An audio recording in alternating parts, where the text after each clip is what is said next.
Ha! So, hello everybody, what is going on? Today is Kibishimagi here, and welcome back to some more Pokemon Fire Red.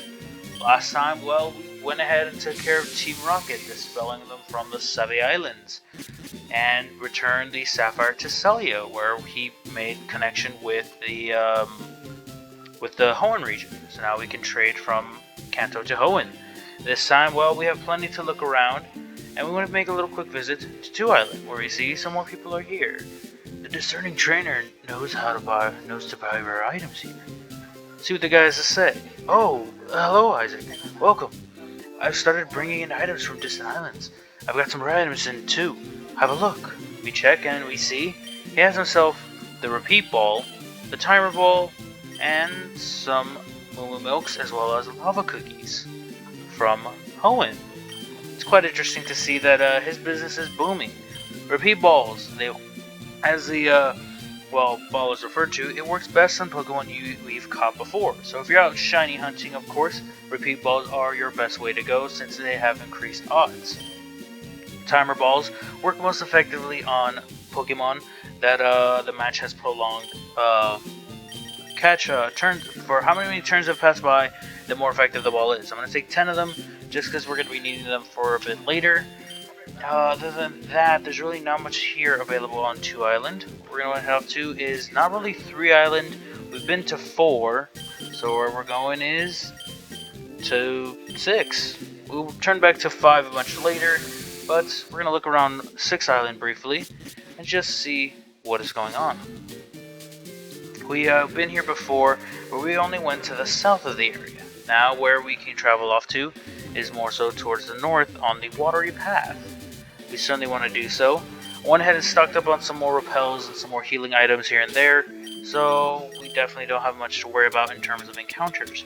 I want to go all the way to the bottom though. I did sell off a few items that we don't need. Hold on to those items. And yeah, we definitely have some searching and some glossing around to do. Took care of a bunch of these trainers already in advance. But what you can do is you can just look around and see if there is anything located around these parts. Let's head on inside. Sky, what you gotta say? My height is 67 inches on the button. I know it is this precisely because my neighbor measured me. Huh. That's quite interesting. We head up here and we talk wanted, the ultimate horn. Huh. That's quite an interesting description. That man wants something in particular. Let's surf across here because we did see an item briefly. We'll head down and grab this. Get ourselves an elixir. Not bad. That'll be certainly helpful in later situations. Let's head up. Return over here. And let's enter this house with the ultimate horn wanted. What does this guy have to, or girl have to say? Oh. Hera Cross. Ah, yes, you are a wonderful fan of one of the best Pokemon that I prefer. Hera Cross, big and shiny. It's the big bug boss. Love it, need it, Hera Cross. Huh. Seems that she's a fan. Let's see what the sign is. It's a blank chart of some sort. It has spaces for writing in records of some kind. This lady, if you come by here with a Hera Cross, she will measure the horn, and with that determination, you will get... I'm not sure if you get special items, but I do know that this lady is a Heracross fan, and she surely does just have a big curiosity and love for Heracross. Head over here, we find ourselves on the green path, where Pattern Bush lies ahead. Damn, he's sleeping. Inside the Pattern Bush, we enter. We see a lot of different trainers, of course, and of course a bunch of different items hidden. And look around and just look for those little spots. Leave him alone. Within the Pattern Bush, of course, there aren't any new encounters, I believe. Let me double check. No. Yeah, no. A lot of Pokemon that have been over before, but here's where you can find Heracrosses if you so desire to catch one. You're definitely going to want to just look around and check any dead ends. Nothing. I've already fought a slew of trainers in here. But one interesting thing to note is within this place, or not so or so within this place, but the layout. If you were to get a bird's eye view of this entire area, whether looking it up or just figuring out and mapping it out, you would see that the pattern bush matches the in-game cartridge. In-game cartridge for I believe it's fire red and leaf green. If not, then it's emerald, which is really interesting. I think that's really cool that the pattern in pattern bush literally matches that of the in-game cartridge, which is really cool and it's really interesting in my opinion. That they set up Game Freak had set up a pattern to match that of those future releases. Other than that, doesn't seem like there's any items in here. I did do a check around just in case. I didn't pick up anything on my first run through here, so it just seems there isn't anything located, at least not that I can see of. Possibly the item finder will help the most. We returned back on the green path. We got some more searching to do. Not searching. Blech. Go ahead. Want to move along. Let's set up another rappel, of course. Boom. Go. Now we want to go straight to the north. Head forward. See some more trainers here and there. There is one trainer hidden behind here. We head all the way around. See this guy is Fisherman and he's guarding a PP-up. Not bad. Can certainly be very helpful in other situations. Go back onto the water, start surfing about. We wrap around. We see right here, we reach the Altering Cave. If he came here before taking on Team Rocket, well, there'd be a Rocket Grunt here who mentions this cave doesn't seem to change, or it seems to change endlessly. He only has a Zubat on him, not that high level, nothing really too much to note. You enter, we find ourselves within the Altering Cave. Within this place, there is only, well, as he said, one soul encounter. That soul encounter is Zubat. There is no change about who appears here. The only difference is their levels, though perhaps there is more hidden about this place that we do not know of. Though if you definitely want to grind out for a shiny Zubat, this is certainly a place to go. They show up at different levels, they show up at super low levels, so of course the chance to encounter a shiny won't be too difficult. It will take some time, but you can certainly go for it if you desire. Nothing else here on 5 Island, or 6 Island more so. I say we head back and we make way to 5 Island before we head up to 7. Boom. I love that thing way too much. Let's go to 5 Island now. Let us look about. Let's see what there is. Head up. And we want to head over to the Rocket Base, where they once were. Right here on 5 Island Meadow. Set up a rappel, of course. And let us just make way around. Don't really need too many HMs or TMs, fortunately. You can follow the path and we see this little area we can surf on. We definitely want to surf along it because we go right across. We reach a place called the Memorial Pillar. Here, on this little patch of island, I guess, are 3 bird brothers. They all use flying type Pokemon. And I say one in particular is of high interest, mainly the one at the bottom. For he has a Hoothoot and a Noctowl. You can rematch these guys, they give good experience, a decent amount of money. But I'll show you the best grinding spot for money and experience fairly soon. We're going to run along here. Follow this path. And we see this special place. Why it is called Memorial Pillar. Here lies Tectonics, is engraved in the boulder. There is a lemonade place as an offering in front of the grave. Scrub. Hello. Your Pokemon look healthy. This is where I buried my Onyx. It was named Tectonics. That is quite something. We know the ordeal of Pokemon fainting and potentially dying. That is no difference here. Right there we have the metal coat that allows us access to 2 new evolutions, which I can definitely go over now. First up, with the Onyx being on the topic, Onyx is our first grab, because if you give Onyx the metal coat and trade him while he's holding it, you get yourself the Pokemon Steelix. Steelix is a ground steel type, a very, very defensive Pokemon. Can hit pretty hard in some situations, but its key attribute is its defenses.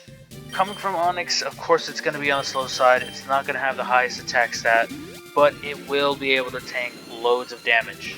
Unless that damage is, of course, ground or even water. Even a bit of fire can do some good damage against it.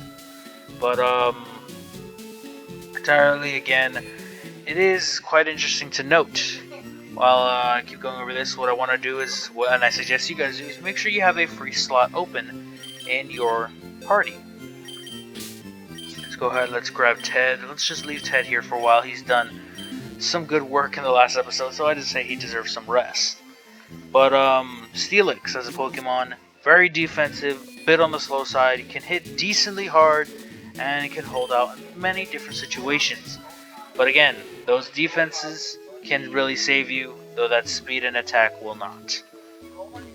Aside from that, other things to note, I want to go south here. Other things to note, the other Pokemon available is Scyther's evolution, Scizor. You travel all over the place, don't you? You're not driving your Pokemon too harshly, are you? Let me take a look. Oh, impressive. You treat your Pokemon right. I think you can be entrusted with this. Please, I'd like you to have this. We obtain an egg. I received that egg while I was traveling. I'm glad I met someone like you. Well, I'll explain the egg in just a moment, but first off we have Scizor. Scizor is a bug steel type, the evolved form of Scyther, when it is given a metal coat to hold and it is traded. Scizor as a Pokemon, unfortunately, moves on to being a bit on the slow side. However, learns pretty stellar moves, can dish out good damage, and can hold out as well. It is basically a much stronger and better Scyther, minus the flying type weakness, with the gain quad weakness to fire. It is quite interesting to use and can be very fun in many different situations, but of course it is on the slow side, so don't count your luck on it doing tremendous moves or getting quick kills when needed. Selfie's house. We'll go over the egg in just a moment. We head on in here and we see this place is very nice, but very empty. Odd. You see this girl? A pool would be nice, but I must say a sunroom may be sublime. These two girls, I find it pleasurable to leisurely battle in the gentle sea breeze, are rich girls. You can rematch them with the Versus Seeker. Giving your first slot Pokemon an amulet coin, you can gain loads of money off of them. As well as if you fight this girl, the girl on the island over there to the left, you will find they have Smeargles. Quite an interesting Pokemon, and with this guy here, he will give you some good experience as well. You can link up to possibly 3 or 4 trainers in this area, and you can get loads of experience off of fighting them, as well as a good toll of money. So definitely keep a close eye out for that, and keep that in mind when you decide to, well, of course, grind up for experience and gold if needed, or Pokédollars more so. Head over here, of course, our repel wears right off. We arrive at this lone cave. Set up our max repel. Let us enter. We enter the Lost Cave. This place can be a bit confusing. Main reason is it's a special place that, well, you find the right path depending on how many rocks are in the area. As well as there are a few trainers strung about. The main key of this place is, of course, that there are some items if you take specific pathways. Though the main way to go is you must follow the positioning on a clock according to how many rocks are in the room. So if there are 3 rocks in the room, you go to the right, 6 south, 9 left, 12 north. Keep an eye out for that, though of course there are items strung about, so definitely look around and see just what there is. As for Pokemon encounterable in here, there are 2. One exclusive to Fire Red, one exclusive to Leaf Green. The first one up in Fire Red is Murkrow. Murkrow is a dark flying type, shows up at level 22, pretty low encounter rate, but is an interesting Pokemon to say the least.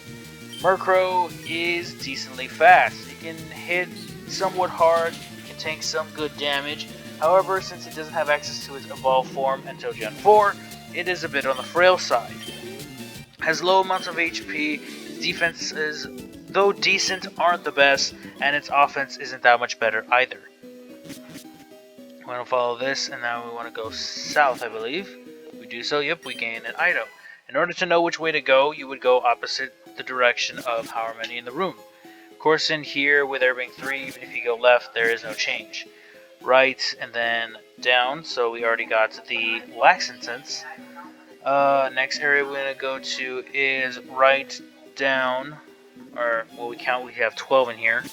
Right, up, down, and then I believe we want to go up again. I think there's a mysterious power. Yep, there is. Moving on, besides from Murkrow, the leaf green counterpart is Misdreavus, one of my favorites. Misdreavus is a pure ghost type. It is a pretty powerful Pokemon. Being Misdreavus, of course, are using one before.